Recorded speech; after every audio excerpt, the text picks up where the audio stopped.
वाटी चणा डाळ 3 तास भिजवली. 3 तास भिजवून झाल्यानंतर त्यामध्ये हळद आणि पाणी घालून आपल्याला ह्याचा शिट्या काढून घ्यायचा आणि त्याचा जो पाणी निघतो म्हणजे जो कट निघतो त्याची आपल्याला कटाची आमटी बनवायची आणि जे चणा डाळ आहे त्याचं आपल्याला पुरणपोळी बनवायची. तर पुरणपोळीचा व्हिडिओ मी अपलोड केलेला आहे, तुम्ही पाहू शकता चॅनलवर जाऊन.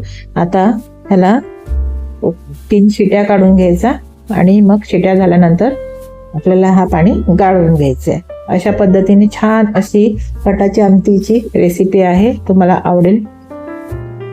3 शिट्या झाल्यानंतर मी ही डाळ, शिजलेली डाळ मी ह्या जाळीमध्ये काढून घेतली, छान शिजवून घेतली आणि त्यामध्ये जो पाणी जो होता तो मी खालच्या पातेल्यामध्ये काढून घेतला. आता ह्याचीच आपल्याला कटाची आमटी बनवायची आहे.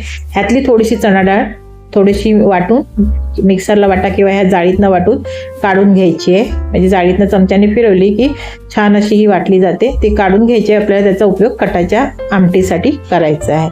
चला मग पुढे रेसिपी बनवूया. चणा डाळ शिजवून घेतली, त्यातला हा कट जो निघाला तो मी काढून घेतलेला आहे आणि त्यातलीच थोडीशी वाटलेली डाळ घेतलेली आहे, 3-4 चमचे एवढी. आणि आपल्याला वाटण करायचं आहे कटाच्या आमटीसाठी. तर कटाच्या आमटीसाठी वाटणासाठी घेतलेलं आहे सुकं खोबरं अर्धी वाटी आणि 1 कांदा. आपल्याला हे चुलीवर किंवा गॅसवर भाजून घ्यायचं आहे. चुलीचं ऑप्शन असेल तर खूप चांगलं, गॅसवर थोडंसं शरीरासाठी चांगलं नसतं पण ऑप्शन नसल्यावर भाजू शकता. आणि सुकी मिरची, लसणाच्या 5-6 पाकळ्या, आल्याचा तुकडा आणि कोथिंबीर घेतलेली आहे. आणि धने जिरं पूड जे मी घेतलेलं आहे ते मी एव्हरेस्ट ब्रँडचं घेतलेलं आहे. एव्हरेस्टचं धना पावडर आणि जिरे पावडर घेतलेली आहे. आणि सुकी मिरची जी घेतलेली आहे ती मी घेतलेली सत्यम ब्रँडची सुकी मिरची घेतलेली आहे. आणि अजून साहित्य काय काय घेतलेलं आहे ते पाहूया. जिरं घेतलेलं आहे, राई घेतलेली आहे, कोकम, धने जिरे पूड तुम्हाला सांगितलंच आहे, गरम मसाला, मीठ, गूळ, हळद आणि लाल तिखट जे तुमच्या घरी अस्तित्वात असेल ते घ्यायचं आहे. अशा पद्धतीने हे मसाले कटाच्या आमटीसाठी लागतात. आता आपण फक्त खोबरं आणि कांदा भाजून घेऊया. कांदा आणि खोबरं असं भाजून घ्यायचं आहे.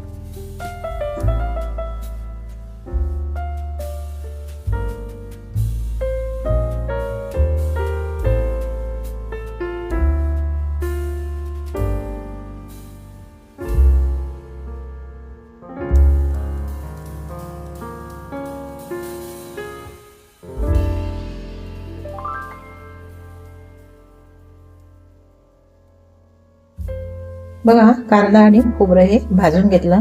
कांदा एकदम काळा होईस्तोवर भाजून घ्यायचा आणि थोडंसं वरचं साल काढायचं आणि खोबऱ्याचे असे तुकडे करून घ्यायचे आणि त्यामध्ये कोथिंबीर, लसूण, आलं आणि ही सुकी मिरची घालून वाटून घ्यायचं. ते आता मी मिक्सरला घालून वाटून घेते.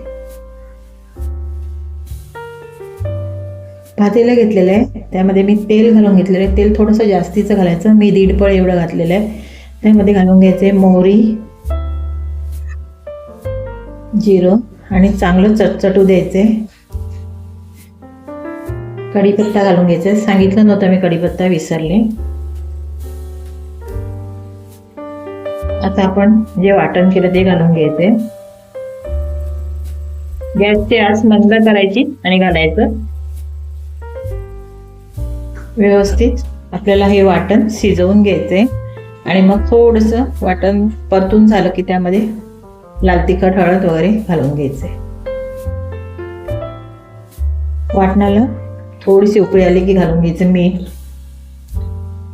एव्हरेस्टची धने पूड, एव्हरेस्टची जिरे पूड, गरम मसाला घालून घ्यायचे,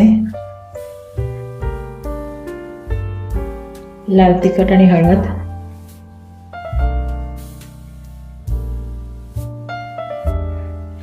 व्यवस्थित मिक्स करून घ्यायचंय. पूर्ण मसाले आणि वाटण पूर्ण शिजवून घ्यायचंय. मध्येच असा चमचा ठेवून झाकण ठेवायचंय आणि उकळी काढून घ्यायची. मसाल्याला थोडीशी उकळी आली त्यामध्ये ही डाळ घालून घ्यायची जी आपण काढून घेतलेली आहे. जी पुरणपोळी करताना आपण डाळ शिजवतो ती काढताना थोडीशी डाळ पण काढून घ्यायची, पण ह्यामध्ये घालून घ्यायची.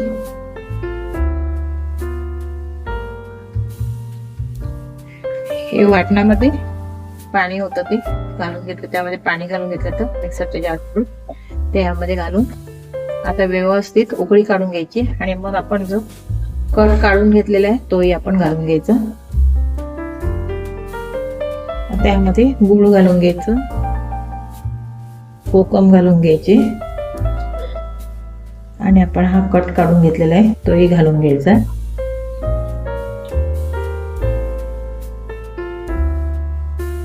बघा छान असं कट उकळलेला आहे आणि आता वरून थोडीशी अशी कोथिंबीर घालून घ्यायची आणि छान अशी आपली कटाची आमटी आपली तयार झालेली आहे. आणि रंग पण एकदम मस्त, कांदा वगैरे भाजल्यामुळे छान काळपट रंग आलेला आहे आणि छान कट वर आलेला आहे.